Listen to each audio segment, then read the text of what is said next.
I'm Tyler Rutledge, and this is The Other Side of Success, where real people share the stories behind the spotlight, the unpolished truth, the price they paid, because the other side of success is where the real story begins. Ladies and gentlemen, thank you so much for tuning in to The Other Side of Success. I'm excited about this episode. This is our season 1 finale, and today we're going to bring to you Mr. James Spann, a Birmingham legend. So James is a chief meteorologist, a respected broadcaster, and unshakable servant. For over 4 decades, James Spann has been the face of calm in the chaos for millions across Alabama. As chief meteorologist for ABC 3340, he's not only earned a reputation for his unmatched accuracy and relentless work ethic, he's become a trusted, almost familial presence in households across the South. But behind the rolled up sleeves, marathon broadcasts, and viral storm coverage is a deeply resilient man whose life has been marked by both professional excellence and personal pain. Spann grew up in rural Alabama, navigating family hardship and personal loss long before he ever stepped in front of the weather map. That early adversity forged a deep sense of purpose, one that now anchors his every forecast and fuels his calling to serve. James, welcome to the show. You're my new publicist. Wow. All right. You're my new writer and publicist. From here on out, you're it. That was outstanding. Wow. Thank you. You made me sound like I'm a good guy. That was incredible. Well, I will say that we utilize some technology. I try to make sure that I grab the proper articles and put them in the platforms that help me sound a little better than maybe what I am. But well, it was good. That you're way too kind. It was very good. Well, one of the questions that I always ask people when we get through that guest intro is, what does it sound like when you hear that bio, right? We don't usually just go around talking about our bios. Well, I just don't like talking about myself. I don't like listening to intros. It makes me nervous because I don't know why. I'm the most dull, uninteresting, boring person you will ever meet. And I'm just a weather guy. I mean, it's like I'm telling people if it's going to rain this afternoon or, it's going to be 90 degrees and it's no different than any other job or any other position. It's been a journey. I never thought I'd live to be 18 years old. So I'm glad to be here. That's all I can say. I honestly never, ever thought I'd live to be 18. So the fact that I'm sitting here at this age, I'm blessed. And that's incredible. I'd love to hear more about what made you think you weren't going to get past 18. I agree. There were times between 14 and 18 where I didn't know if I was going to make it there either. And so this is a perfect segue, James, into kind of what I want to talk about is anybody from Alabama and obviously the Southeast, they know who you are. You've had the luxury of being in a television career, so your life on air is obviously very public. But who was young James Spann before you ever entered into the spotlight? So here's the deal. So I'm from rural South Alabama. I bet you've never been to my hometown. I'm from Greenville, Alabama. I bet you've never been to Greenville, Alabama. I don't think I've been to Greenville. Now, if you go to Mobile or Gulf Shores, you have to go through Greenville if you're coming from Birmingham. But this is the middle of rural South Alabama. And understand, when I was a child, there was no Interstate 65. It was just Right. US 31. So you didn't have the interstate exits and all that stuff. But it was just great. But and I loved it. If you want to know who I am, and if you want to know my people, go spend some time in Greenville or Chapman or Georgiana or Ebenezer or Industry or McKenzie. But this is so weird. This is how old I am. I'm old as dirt. I've got underwear older than you.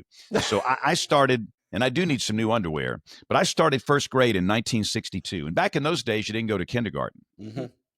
And so the second month of school was October 1962.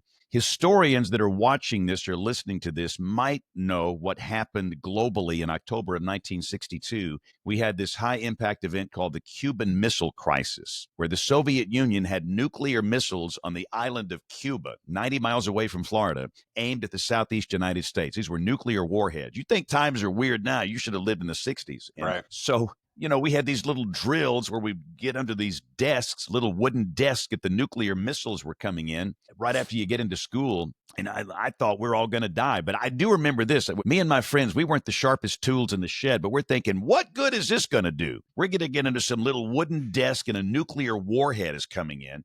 We made an agreement, all us boys in that class. We were going to go out there on the playground and watch the end of the world with a front row seat. And we were going to melt down like men. So that was going on. And then I had a horrible triple dog dare experience. Where'd you grow up? Where are you from? I grew up in Rome, Georgia, Oh, that's where all the rich people Northwest. live. Yeah, we were taught everybody up there is rich. No, no, no, no, no, no, no. I came from a great family of entrepreneurs, but it all started with my grandfather, who was a tile man. He laid tile. That's what he did, and my uncle followed suit, and yeah. So I just was kind of born into that. Okay. Well, anyway, where I'm from, if you get a triple dog dare, you have to do it. This was the summer after first grade, and I got a triple dog dare out in the woods of South Butler County to go to the bathroom on an electric fence. I almost died from that. Oh, I was wow. convulsing with electrical current going through my body while my friends were pointing and laughing at me. I mean, I had smoke coming from places I can't talk about on this show here. So I had the nukes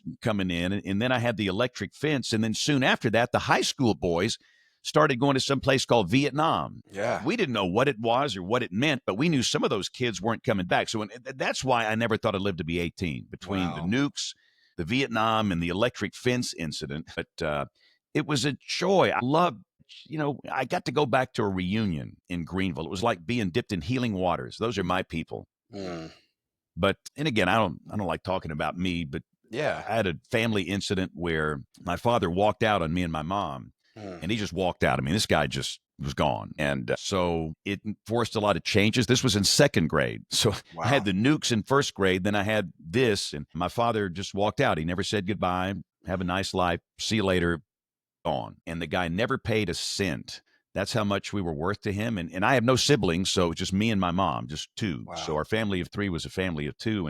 But the one good thing that came about as a result of that is this: I had to go to work when I was Yeah. 7. There were no child labor laws back in the 60s. And one little secret about me is this: I'm good at nothing.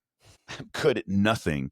But hey, I will work harder than anybody else, anybody to accomplish a goal, a Mm. job, task. And I learned that work ethic when I was 7, when I had to go to work. Wow. And I'm so thankful for that. So instead of looking at the negatives of that, I choose to look at the positives. And that work ethic thing was one. There's no substitute for hard work. You can be mediocre and still be very successful. Yeah, absolutely. And that's incredible. And that's kind of what, so thank you for sharing that. And man, that's going to resonate with a lot of folks. So it was just you and your mom. Who shaped your worldview? Was it her? Did you have a mentor growing up? Like, who kind of helped you like figure out life? Well, a lot of it you figure out on your own. I Hmm. mean, I was working, she had a little job, and then we had to move. It was horrible. We had to move. It was devastating. We had to move from Greenville to this nasty sounding place called Tuscaloosa. You ever been there before? I spent 5 years of my wonderful life there. Um, and I didn't want to go. And it was me and her. We live in an apartment about the size of a bathroom, Hmm. and no money, no friends, no hope. But I look back on some that encouraged me. Let me tell you what encouragers are critical. We don't have any left in the world today. We live in a world of haters, whiners, moaners, complainers. But I guess that really the first guy that had a big influence on me was my principal. I started fifth grade in Tuscaloosa, and the principal was a guy named Archie Hitson, and he knew my story. And I Hmm. didn't know anybody. I didn't want to know anybody. I didn't want to be there. I just sat there and shut up and didn't. But he would come to me and say things like, "You look good today." And I know I didn't, but I started to believe him. And he would say things like, "I believe in you." And I honestly believe that guy believed in me. Mm. And he would say things like, "It's going to be okay." And I started to believe him. So I look back on those young days when we had to move, and those encouragers made a huge Mm. difference. And I think that's an example for all of us. Instead of looking for ways to criticize and condemn and just be a hater, maybe say a nice word to somebody. What harm is that going to do? Tell them Yep. they look good, or tell them that you believe in them. And Y- those are the people that I look forward to meeting today, the encouragers, the Yeah. Barnabas type people of the world. That was one of my favorite Bible verses is Proverbs 12:25, and it says, "Anxiety in a man's heart weighs him down, but a good word makes him glad." Bingo. And as somebody who's experienced all the ins and outs of anxiety and depression and stuff, like it's amazing how you can wake up in the morning and you're just a little edgy, just you're just a little off your game. And it just takes one person saying something as nice like, "How are you doing today?" Right. And genuinely caring, "How are you doing?" And so that Bible verse has made me want to be that person to other folks, right? Because you just never know, holding a door for someone, asking how their day's going, complimenting a outfit that they may be wearing may and I'm not kidding, saved their life. Yeah, no, that's what Archie Hitson did for me when I was in fifth grade. He Mm. really did. And the easiest thing to do would just be to check out, give up. I'm done. Yeah. Well, one of the things that I see with you and people that they're going to listen to this episode are going to be like, well, you say this every single episode, is the overarching theme that I have found while recording this is a keyword that just keeps coming up is resilience. These guests that I'm having, people that are successful to whatever degree they want to be. Some people are just not just, but are school teachers, are cross country coaches, but they have a story, right? But resilience is what got them there. And so that takes me to like my exact like next thought is you've guided Alabama through some of the worst tornadoes in the United States history. What toll does it take on you emotionally when you're helping others in crisis, but you're carrying your own personal weight too? Do you lean back into your childhood a little bit? Is that what kind of allows you to be a little callous to help people through the times? Well, I do think that when you go through hard times, it makes you very tough and resilient, and you will not quit. I can't stand people that just quit. Quitting is the worst thing you can do. So I guarantee you, somebody listening to this right now, they want to quit, whether it's their marriage, their job, life, whatever. And that's the one thing I kind of decided when I was, after we made that move and we had everything was so bad, I just decided that I wasn't going to quit. I'm going to be a fighter, and I've been that way all my life. And so, and again, what I do, I don't dig ditches. I don't, I'm not roofing a house, but I work every day between 4 a.m. and midnight, which is slightly long. I sleep during the week 3 hours a night, 1 to 4 a.m. But I'm energized. I can't wait to get up and go to work. My wish for everybody listening to this and watching this is the fact that they cannot wait to wake up in the morning and do what they do, go to work. And you've been called to do this. It's your passion in life. That's my wish for everybody. But when it comes to the hard days, and again, my hardest days on professional side would be a major tornado outbreak. And obviously, doing this 47 years, I've had a lot of those. Mm-hmm. And you have to stay focused. And the one good thing about it for me is the fact that I am so busy. I mean, I am so busy processing information that I don't have time to get hung up in the emotional moment of the day. I don't. I really don't. I've missed like April 27th, 2011. I missed it from the emotional side. Right. I was so focused on looking at 4 Slack chat sessions with weather service offices and the spotters in the field, looking at over 20 live streams in the field, over 40 sky cams we have, these fixed cameras, and then all the social media input. You're like an air traffic controller, and every CPU cycle in my little pea brain has to be used in processing that and then deciding what to show people and tell a coherent story. And when you're that busy, you ain't got time for anything else, and you stay very focused. It's, you get hung up in the emotion of it in the days after it happens. Is that good? Or, I mean, I think it's darn good. Yeah, I don't want to get hung up in the emotion. I don't want to think about, the fact that, somebody's losing their life if they're not doing what you say. And if you say something wrong, if you make a mistake by calling out a wrong street or a wrong barbecue joint location or a wrong Walmart, that could kill somebody. Right. You don't have time to think about it. And that's a good thing. Yeah, that makes total sense. I mean, I would say that's one of the things. I don't know if this is just being a man, but I feel like I'm very good myself at compartmentalizing. I assume that's kind of something that you're able to do, is put your professional stuff in a box, your personal stuff in a box, and you can deliver what you need to deliver at that time, right? Yeah, and before we get into any major event, I tell whoever's with me in that room, and I've had a lot of very good young meteorologists with me in that room, and the others that are working with me in that room, I'll say before we start, hey guys, listen, we're a team, okay? We're going to shut this door, and whatever happens over the next 6-8 hours, good, bad, whatever happens, I'll support every one of you. Every one of you, every decision you make, I'll support you, and I want you to support me. We walk in here as a team. We walk out of here as a team. And I think that's important for all of us to hear, and it takes a lot of the pressure off. I've never felt real pressure in the middle of these things because, and again, I was born to do this. Everybody is called to do certain things in life, and every job is a ministry. You don't have to be a pastor or whatever. And it's a ministry, and you're called to do that. And if you know you're called to do that, then you're good to go. Yeah. So, and obviously you've got to learn from your mistakes. Obviously you've got to sit back and review things, but I don't feel pressure at all. None, zero. It's funny that you say that. I've had conversations with my wife about it too, is trying to sometimes when work gets tough, and things in the office aren't the way I want it, is it's hard to reframe your mind, but you just said it perfectly. Like your work is your ministry, and it's like you don't have to be a missionary to be on mission. You can use your vocation as your mission field, and that's just a great way for folks to reframe their mind when they're bogged down. Is like, what can you do today that, if you are a believer, which I think a lot of the people that will listen to this series are, what can you do to glorify the Lord in your day to day?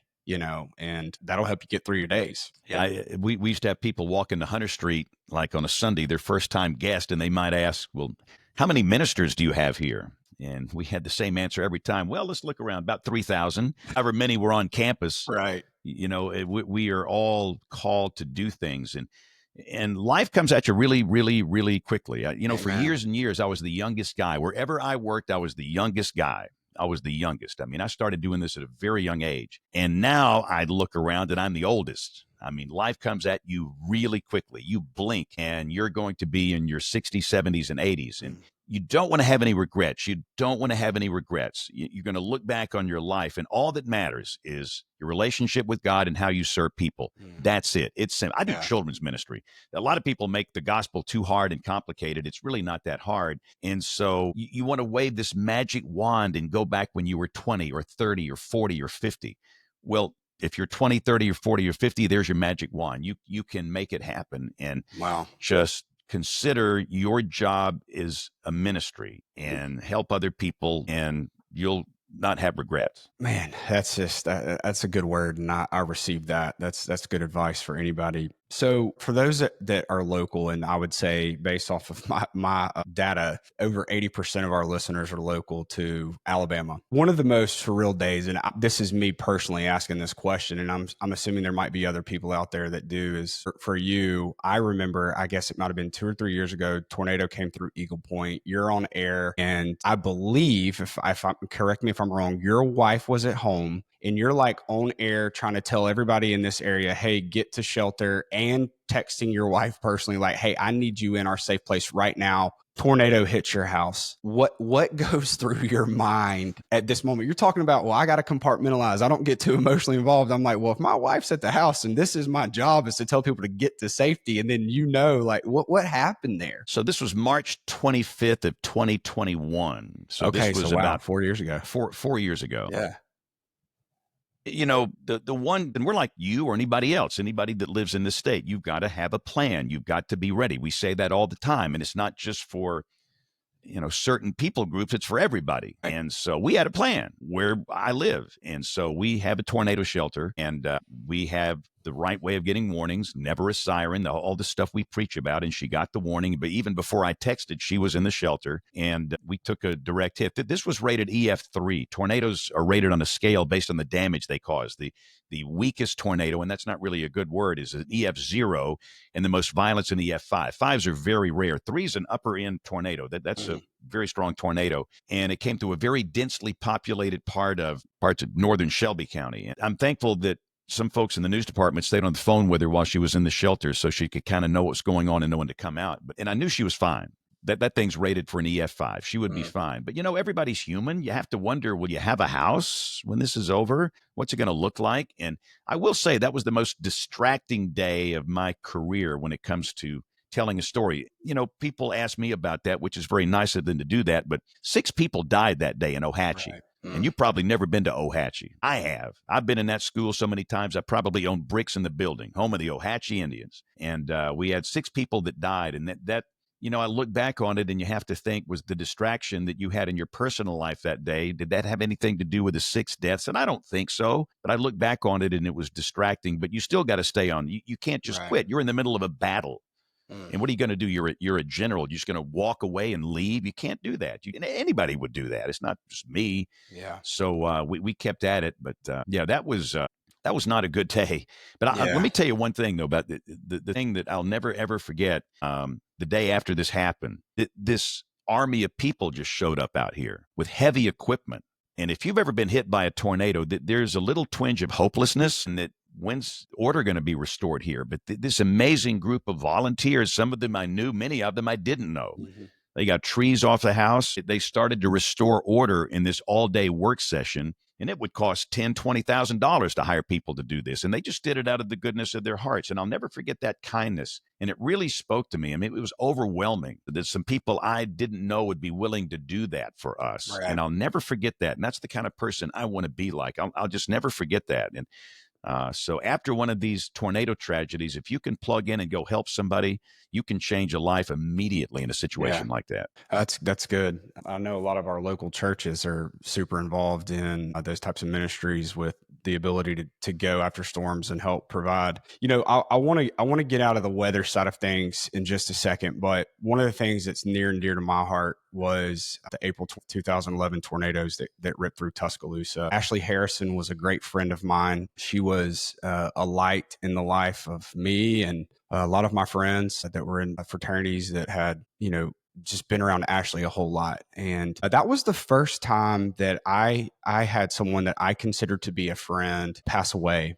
And the craziest thing about it is that when they found her, she was 100 yards away from a couple of my best friends' backyard. What was that day like for you? And I know it's high level. I don't want you to get into too much detail, James, but what was that day like? Because for me, it was one of the most, I was in Minnesota with my company at the time. And I remember feeling so helpless just being there. Like, I want to come back and help. Like, what can I do?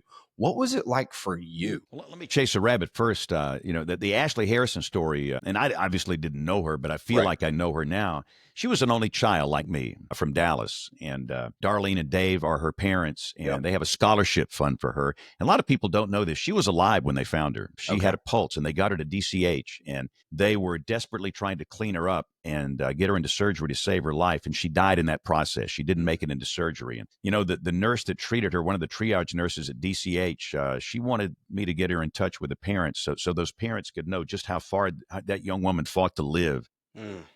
in that triage room. But and I will tell you, graduation was delayed. She was a senior. She was about to graduate. Yep. And if you can see the pain and if you can see the photograph of Dave and Darlene accepting her diploma, you can see the pain in her eyes. You can feel it. It's visceral. And we have to do better. All of us. We have to do better. And the weather enterprise and the people have to do better. But that day was generational. And by that means they happen about once every 40 years. I was involved in the last one before 2011. Again, this is how old I am. Yeah. Okay. I'm old as dirt. The last generational outbreak was April 3rd, 1974. I was a senior in high school. I had a ham radio license, and they had a desperate need for volunteers to serve as communicators. And they gave me 3 days off from high school to go volunteer. And I saw things that night that I shouldn't see as a 17-year-old. So I've been through it before as a kid, but on this day, again, during the day, I didn't get hung up in the emotion, but after it was over, it was just devastating. And for those that don't know, on one day in this state of Alabama, we had 62 and 252 people were killed. That's insane. I've memorized almost every single name. Wow. I know their stories. I know their background. I've met a lot of the surviving family members. And let me say this, it is very, very, very motivating for me that this thing not happen again. It can't. The warnings were excellent, excellent for every tornado. And let me just say this too. It wasn't just the Tuscaloosa tornado. A lot of people say that was the Tuscaloosa tornado day. Well, what about the other 61? Yep. What about Sawyerville and Boley Springs and Webster's Chapel? Just because you live out in the country, your life is not any less significant than anybody that lives in a population center.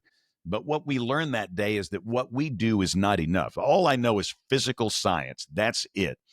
My first major in college was electrical engineering. Okay. You got a big thing with electricity, James. Yeah. And this was at the University of Alabama. And see, all you guys were in the upper echelon social fraternity. I was in Theta Tau, which is for social zeros that are engineering majors, right? We were the nobodies. But I learned that you could do weather for a living, so I changed majors and finished in meteorology at Mississippi State. Okay. And that's all I know. And what we learned that day is that what we do is not enough. Obviously, something went wrong. And listen, I went for 6 months without talking about it. That's 6 months, not a word. I was invited to speak at all these conferences. We had a major weather conference in Birmingham that year. Nothing. I had to go through the grieving process. And for Yeah. people that don't understand, they don't understand. You go through phases. You'll go through anger and depression and rebellion, all this stuff. And that's not me. If people that know me, that ain't me. But you need to go through that in a grieving process. But after 6 months, and I kind of got out of that, I wanted to roll up my sleeves and let's fix it. What went wrong and let's fix it. And this is what went wrong. We know nothing about human behavior. Nothing. Here we are trying to get people to modify their behavior when there's a tornado flying. And we don't know how to do that. And so the social scientists, these brilliant men and women that understand human behavior, they have really come alongside us and helped us. And we're starting to take this interdisciplinary approach with physical science and social science. All these goofball sayings like respect the polygon, all this stuff. There's a social science backing for that. We're trying to fix the problems we had with communication and social science back in 2011, but we can't let that kind of loss of life happen again. And I know there's always going to be loss of life. You can't. That's always going to happen, but to that degree, we can't. It's just, and I think about that day almost every day. Sometime I'll be driving down the road, sitting in a studio office, and my mind will drift back to that day. So yeah, it had a big influence on my life. Yeah. And I know that you're a man of faith, and you are the poster child for someone who wasn't supposed to make it, right? Your father walks out on you. It's you and your mom. You're forced into a leadership role in your home at 7 years old. You got to help figure things out. How has your faith evolved over time? Well, so I finally figured it out when I was in Tuscaloosa. I figured it out. I lived in an apartment about the size of a bathroom, literally. And we walked to a church called Calvary Baptist Church, which is on 10th Street. Now it's Bryant Drive. Very familiar. We lived at the My good friend Tim Lovett was the pastor there when I was in college. Yeah, I know Tim. But we were living at the intersection of 10th Street and 13th Avenue, which is now Bryant Drive and Gene Stallings Avenue, I think. But we had no car. We walked everywhere, and we walked to the church. And it finally clicked. There was some people, and again, I was preteen, and preteen ministry is hard. It is hard.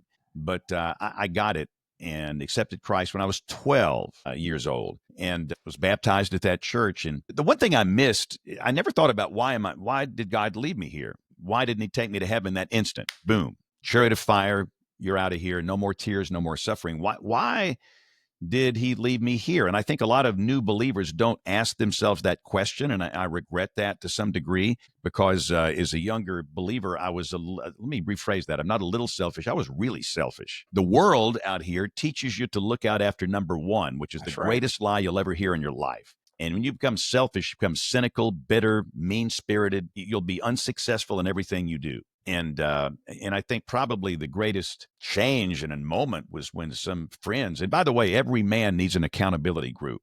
Yeah.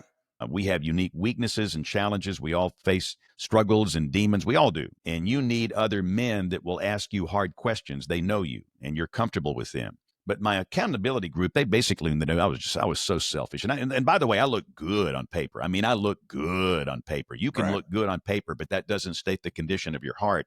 And they challenged me to pray this prayer: open my eyes and open my ears to the needs of the people around us, around me. It's not a magical prayer, but let me tell you what, if you really pray that and mean it, you'll know basically the next day or two who it is you're supposed to go help, minister to. Not focusing on yourself, but you're going to go help somebody else, and somebody will be burned in your heart. And that was kind of a turning point for me. And I was in my 30s when this happened. And to make a really long story short, I knew the next morning who it was. It was my father who had walked out 30 years before that. Wow. And I didn't think about the guy. That didn't care to think about him, didn't want to think about him. I figured he was dead. But sure enough, the guy was alive. I did some research, and the whole time he was living in Alabama. I didn't know that. I had no idea. And on a Saturday, me and a friend went to go find him. He lived up around Huntsville, and we started knocking on doors. And at first, nobody knew the guy, and I'm thinking, this is a waste. But finally, somebody knew the name, and he said, go around the corner, first house on the right. We did that, knocked on the door, and I was looking at the guy. You talk about a weird moment. Man. And but a couple of things happened that really were changing, and that's kind of what defines me today, I think. Number one, some of the stuff I was fighting was hate, anger, and rage. I used to be a hothead. Let me tell you what, I'm from Butler County, Alabama. I could brawl with anybody. I mean, I'm strong as an ox. And you just wanted to fight and hate, and you were angry. There was deep down anger from when that happened when I was 7. And it was literally taken away in an instant.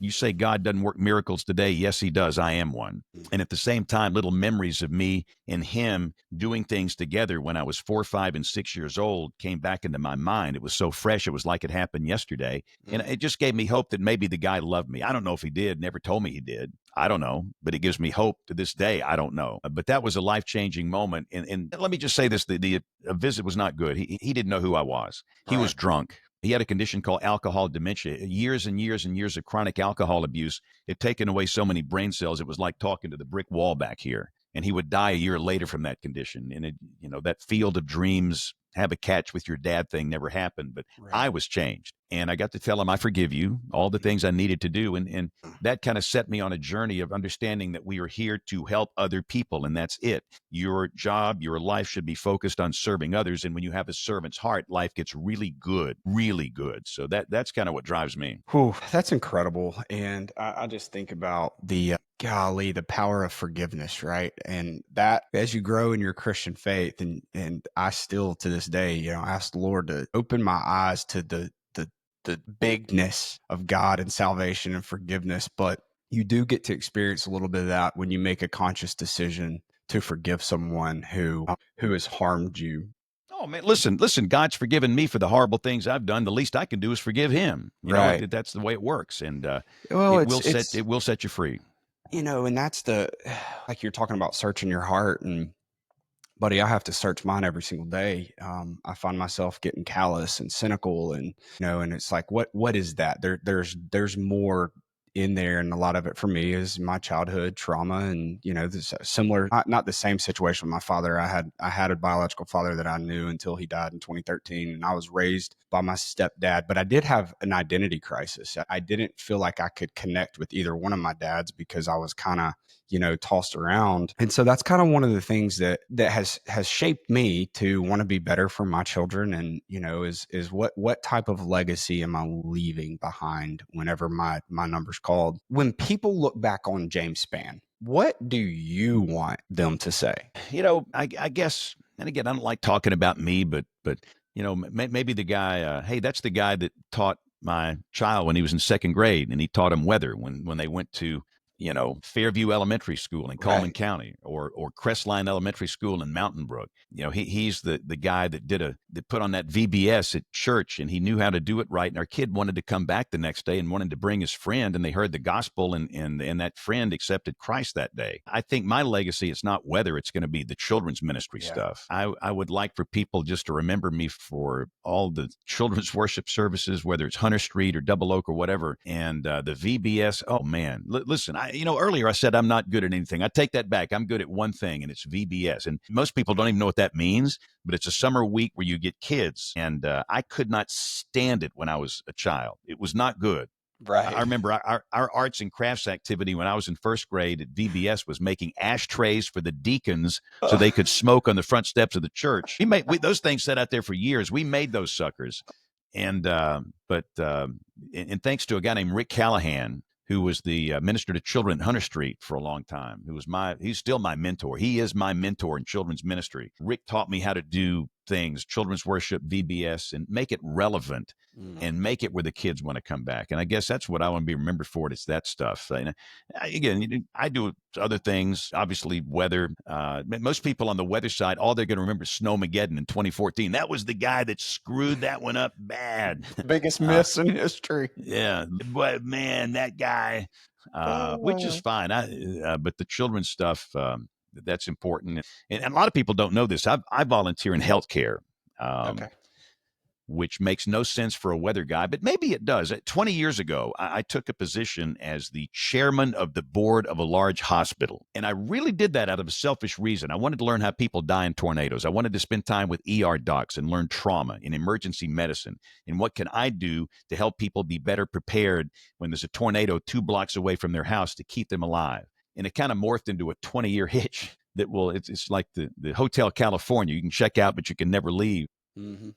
But we physically moved a hospital 10 years ago. When I came along, the hospital was called Baptist Medical Center Montclair Okay. in the eastern part of Birmingham. And it was a marvelous location back in the 60s, but it would not last much longer. It could not survive there. We had to physically move it. And that's a hard job. And we physically moved it to US Highway 280 10 years ago and rebranded as Grandview Medical Center. Yeah. And I think there's some legacy in that people might remember. There's been a lot of lives saved in that building since we've been there over the last 10 years, and a lot of miracles have happened. And the ministry that goes on in that building, it's unbelievable. And I'd like to that's think awesome. that they might remember for some of the things that happened out there too. What's the one thing, and as we begin to wrap up this conversation, what's the one thing that people misunderstand about your work in particular as it pertains to weather? I know where this is going. I don't think they understand the pressure that we're under in this day and age. Society's changed, as you know. It's different now. And now we live with constant threats, and some are credible threats, verbally and physical violence. Wow. And we're just trying to do the weather and having to maneuver through that. And I'll say for young women, it's so much harder. They're sexually harassed. It's horrible. These young women that do what I do, it's horrible. We are now in a world where, for example, today I could post a picture of clouds, and within 5 to 10 minutes, I'll get my first threat. I know where you live, and if you do not stop lying to the American public, you're in grave danger. You've got 48 hours. Wow. And this is how times have changed. And there's a subset of the population that believe that clouds don't exist, and the government spraying our skies, controlling the weather. They create hurricanes, tornadoes, and they poison our minds, and they give people diseases. And I'll tell you what's really scary. A lot of that, quite frankly, is rooted in rural churches. This is a strange thing, but it's true. If I'm ever taken out, it's going to be in a rural church. And you think that would be the safest place in the world. And I don't understand it, because if you look at those that make the threats, they have Bible verses and church affiliations all over their Facebook page. And I would just encourage those of you that are believers to review some of the Bible verses on truth and how to find truth and false prophecy. We just live in a strange time right now. So I think people don't understand the most bizarre. And of course, I make fun of it, on social media. Like every once in a while, I'll pull a choice hater and put it on Facebook and say, good morning to everybody except this guy. That was my next thing.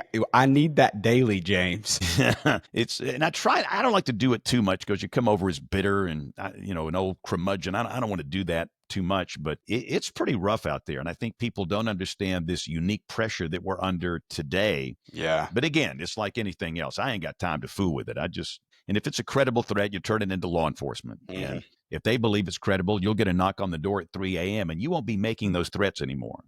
Yeah. But but my greatest concern is for these young women that work in this science where they're dealing with sexual harassment, and it's horrible. Yeah.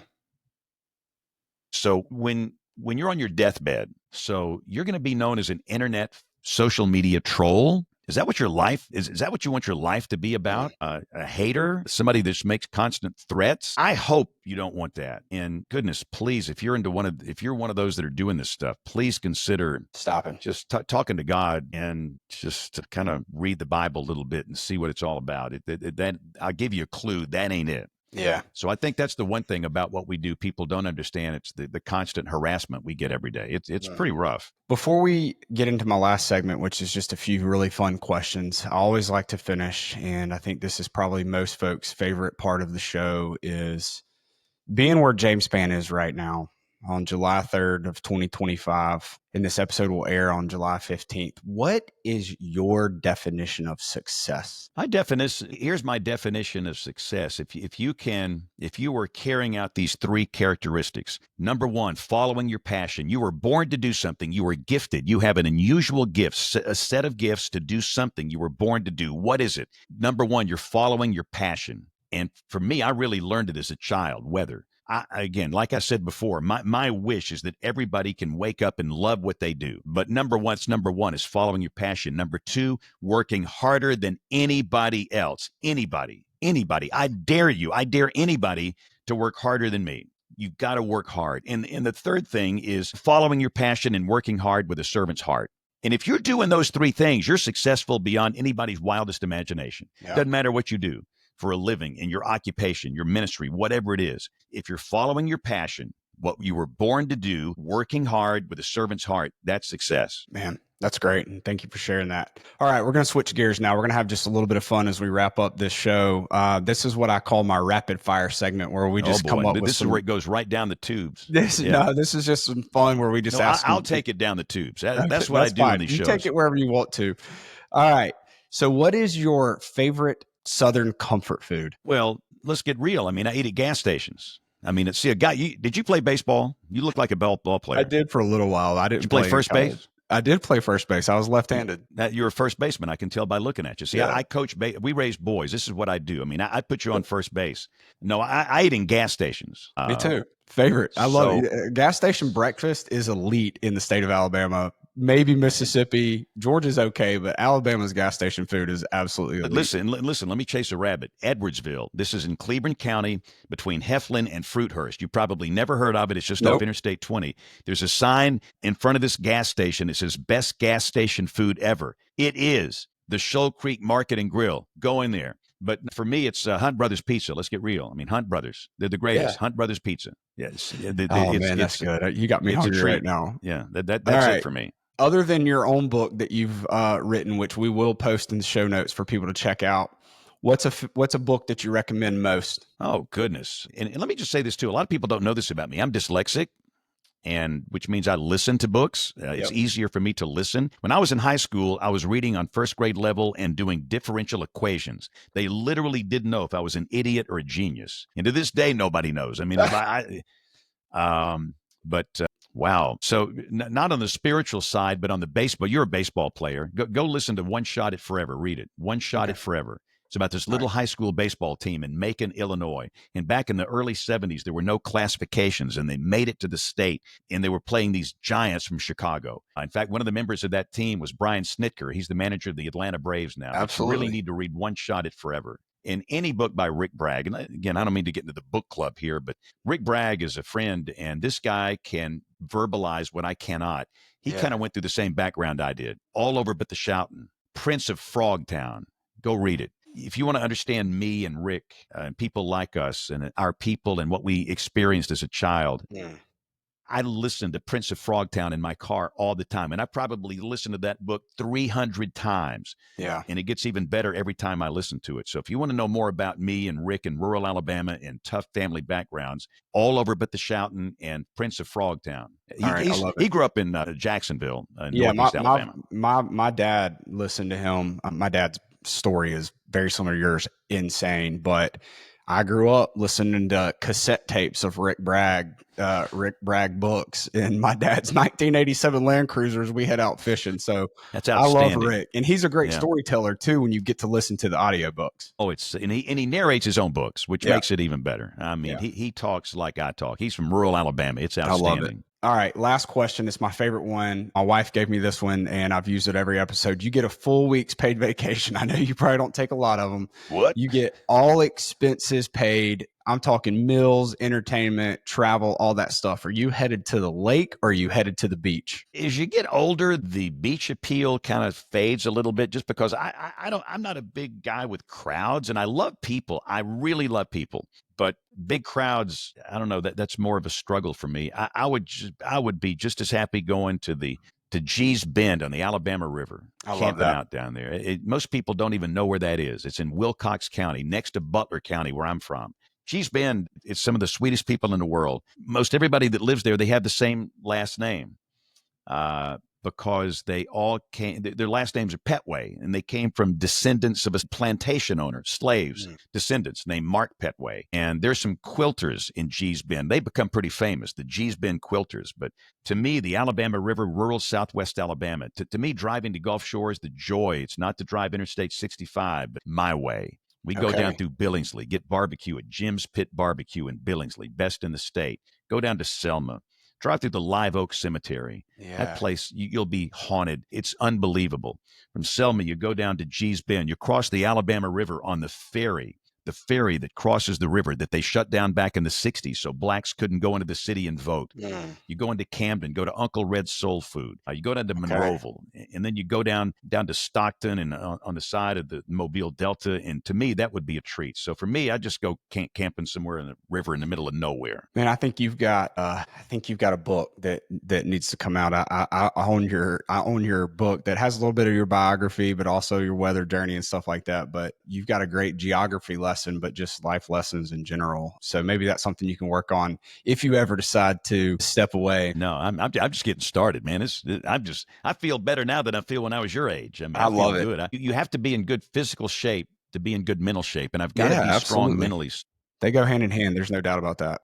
Yeah, 10 years ago, I started going to the little gym across the street from the TV station. Our son used to train there. We played baseball at Spann Park High School, and that's been life-changing. I back squatted 200 pounds the other day. For an old man, Let's that's not go. bad. My legs work good, but I'm in very good physical shape. I'm strong as an ox. I used I to see the mean, videos from Godspeed Fitness. I know you got it in you. and when you're in good physical shape, I'm telling you, your mental cognition state is really good. And for what I do when there are tornadoes flying around here, I can't make a mistake mentally. You've got to be sharp up here. So Yeah. as long as I'm sharp mentally and physically, I'm in. I'm never quitting. I'm just I getting love started. that. Well, listen, James, I just want to say thank you so much for your time. I know that it's incredibly valuable, and I appreciate everything that you do for the state of Alabama and the Southeast, and the way that you carry yourself and the way that you use your job as your ministry. So for me to you, thank you so much. This is the best possible way I could have ever imagined closing out season 1 of my podcast. And I want to say thank you Time out so now. much. Let's plug your. How do you? Have you got a website, social media? What do we need to plug We're here? on, See, we're on I social do a show media. called Weather Brains. At the end, we always plug something. So you need to Yeah, plug your well, we're social gonna media put. feeds. Go. I've got all your social media links. We're gonna plug Not those me, in the you. show Not notes. I me. I'm know. I talking know. about you. My podcast is called The Other Side of Success, and we're on Instagram at The Other Side of Success Pod, Okay. and we're on all platforms. And So so go follow it right now. go follow it right right now. now. Yes. I want folks to hear these stories that we're telling. They're valuable and they mean something to me, and I know that they'll mean something to other people. So thank you for that. I appreciate it. And thanks for tuning in to The Other Side of Success. If today's conversation hit home, do me a favor. Subscribe, leave a review, and share it with someone who needs to hear the unpolished truth. Got someone in mind whose story needs to be told? Shoot me a message or a referral. I'm always looking for real people with real stories to join the conversation. We're all on this journey together, and the more we talk about the real stuff, the stronger we get. Until next time, keep grinding, stay honest, and don't forget, success always has another side.